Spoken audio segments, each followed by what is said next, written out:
Welcome to another chat and draft. A couple of consultation / draft meetings this morning. After that, we'll focus on the substantive part of my day, going through the current clients that I have, drafts that are ready for signing in the next couple of days. So right now I'm going to respond back to one of my clients that sent me some revisions in her drafts and then prepare for this consultation that I have.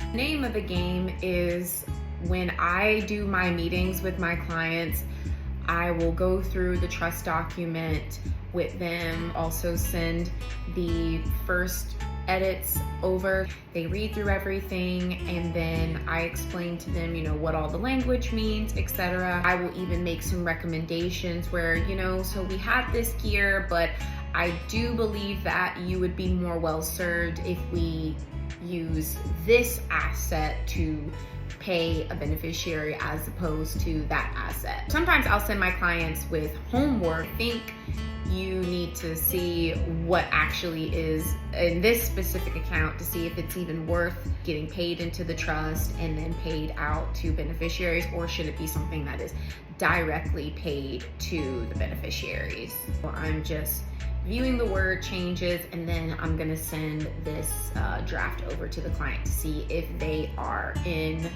agreement with how I worded everything. The thing about trusts, you wanna make sure that you have enough assets to make the trust worth it. If it's a lot of non-probate assets, a lot of this will bypass the probate process anyways, and the main reason for the trust, minus some other reasons like minor children needing of a special needs trust, possibly a child that is financially illiterate. And what I mean by child, I mean just like the child of any parent that is financially illiterate or going through a divorce or has severe creditors, where it's like, okay, well, let's keep the money in the trust for now and then let it be distributed to the beneficiary when essentially the coast is clear. For some people, setting up a trust may not be the most efficient mechanism if a lot of the assets in their estate will bypass the probate process and they aren't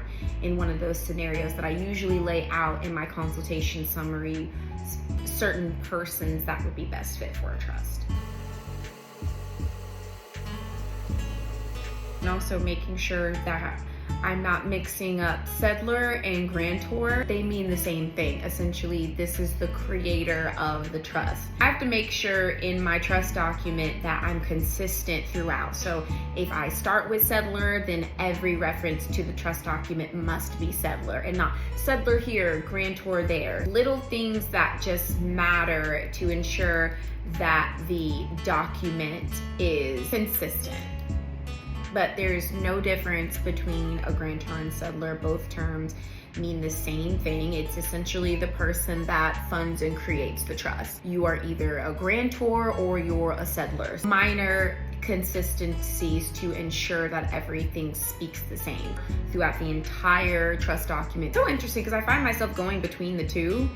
Interestingly enough, I don't think I mean to, but what does remain consistent is throughout whatever client trust document I have, it is grantor or settlor throughout.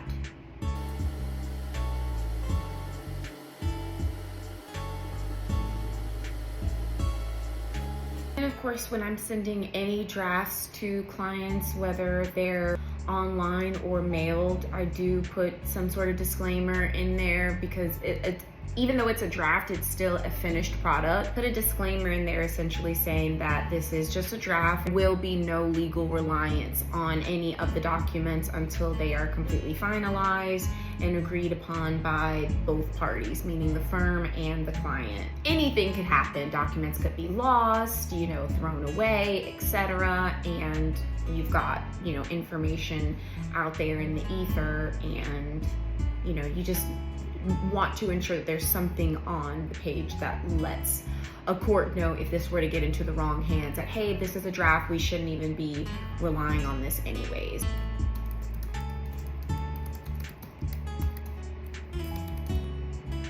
sure to put that disclaimer in the footer on every single page.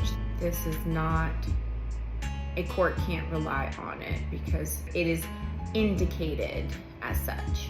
5 minutes until my meeting, so what I'm gonna do is exit out of this folder and open up the folder for the prospective new client that I am about to meet with.